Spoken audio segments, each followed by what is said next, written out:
بسم اللہ الرحمن الرحیم نحمدہ ونصلی علی رسولہ الکریم اما بعد۔ پیارے پیارے بچوں، ننھے منھے پھولو، اللہ تعالیٰ آپ سب کو ہمیشہ خوش رکھے۔ الاحسان اکیڈمی والے چچا کی طرف سے السلام علیکم ورحمۃ اللہ وبرکاتہ۔ پیارے بچوں، ہماری کہانی چل رہی ہے مسجد اقصی اور فلسطین۔ اس کے 6 حصے ہم سن چکے ہیں، آج ہے 7واں حصہ۔ پیارے بچوں، حضرت عمر رضی اللہ تعالیٰ عنہ نے بیت المقدس فتح کر لیا، عیسائیوں نے ان کو دے دیا، تو حضرت عمر رضی اللہ تعالیٰ عنہ وہاں تشریف لے گئے اور جا کر پوچھا کہ وہ چٹان کہاں ہے جہاں نبی پاک صلی اللہ علیہ وسلم نے سواری باندھی تھی، اور وہاں انبیاء ٹھہرتے تھے اور انبیاء سواریاں باندھتے تھے۔ وہ بڑی بابرکت جگہ ہے۔ تو یہودیوں کا قبلہ بھی وہی چٹان ہے، یہودی اس چٹان کی طرف منہ کر کے نماز پڑھتے تھے۔ عیسائیوں نے یہودیوں کو چڑھانے کے لیے وہاں کوڑا کرکٹ ڈالا ہوا تھا، تو حضرت عمر رضی اللہ تعالیٰ وہاں سے صفائی کرائی، خود بھی اس میں شریک ہوئے، اس جگہ کو صاف کیا، اور پھر یہ سوچا کہ اب ہم نے مسجد بنانی ہے تو ہم مسجد کہاں بنائیں جو اس کے قریب ہو۔ تو انہوں نے پھر وہاں مسجد بنائی۔ مسجد اس طریقے سے بنوائی کہ جب مسجد میں کھڑے ہو کر بیت اللہ شریف کی طرف منہ کرتے تھے تو وہ چٹان پچھلی جانب آ جاتی تھی، تاکہ کوئی یہ نہ سمجھے کہ مسلمان بھی اس چٹان کو قبلہ بنائے ہوئے ہیں۔ حضرت عمر رضی اللہ تعالیٰ عنہ کے اس واقعے کے بعد تقریباً 460 سال مسلمانوں کی حکومت رہی۔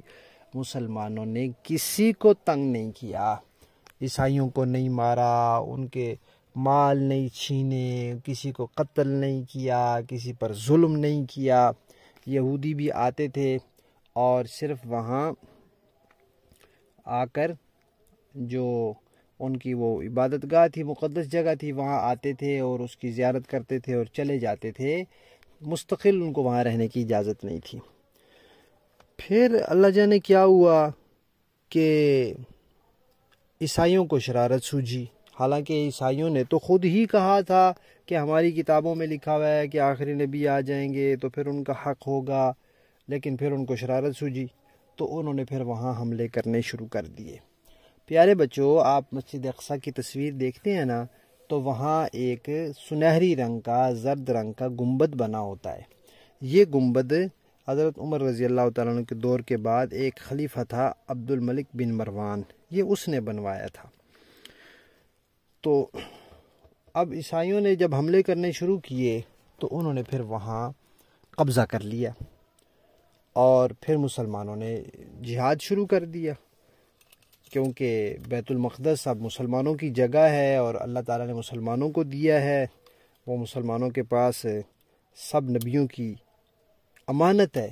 جب نبی پاک صلی اللہ علیہ وسلم نے وہاں نماز پڑھائی اور سارے نبیوں نے ان کے پیچھے نماز پڑھی، تو گویا سارے نبیوں نے وہ جگہ نبی پاک کی امامت کے لیے تسلیم کر لی، اور نبی پاک وہ اپنی امت کو دے گئے، تو وہ امت کے پاس اب امانت ہے۔ اب اس امانت کی حفاظت مسلمانوں کے اوپر فرض ہے، تو اس لیے مسلمانوں نے جہاد شروع کیا۔ پیارے بچوں، 88 سال جہاد ہوتا رہا، 100 سال سے 12 سال کم۔ کتنے مسلمان بادشاہ آئے، لڑتے لڑتے دنیا سے چلے گئے، لیکن مسلمانوں نے جہاد نہیں چھوڑا۔ 88 سال بعد پھر سلطان صلاح الدین ایوبی نے دوبارہ بیت المقدس عیسائیوں سے لے لیا۔ اور کیسے لیا؟ پوری دنیا کے عیسائی وہاں اکٹھے ہو گئے، انہوں نے اپنی ساری فوجیں وہاں اکٹھی کر لیں، اسلحہ وہاں لے آئے اور پورا زور انہوں نے وہاں صرف کیا۔ تو پھر مسلمانوں کے پاس تو اتنی زیادہ فوج نہیں تھی، اتنا زیادہ اسلحہ نہیں تھا، لیکن اللہ تعالیٰ تو مسلمانوں کے ساتھ ہیں۔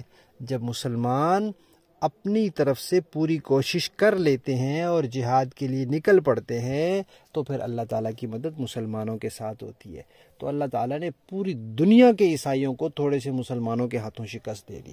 70,000 مسلمان شہید تو ہوئے، لیکن بیت المقدس فتح ہو گیا اور وہ دوبارہ مسلمانوں کے پاس آ گیا۔ اچھا، پھر مسلمانوں کے پاس آیا تو اس کے بعد 800 سال پھر مسلمانوں کے پاس رہا۔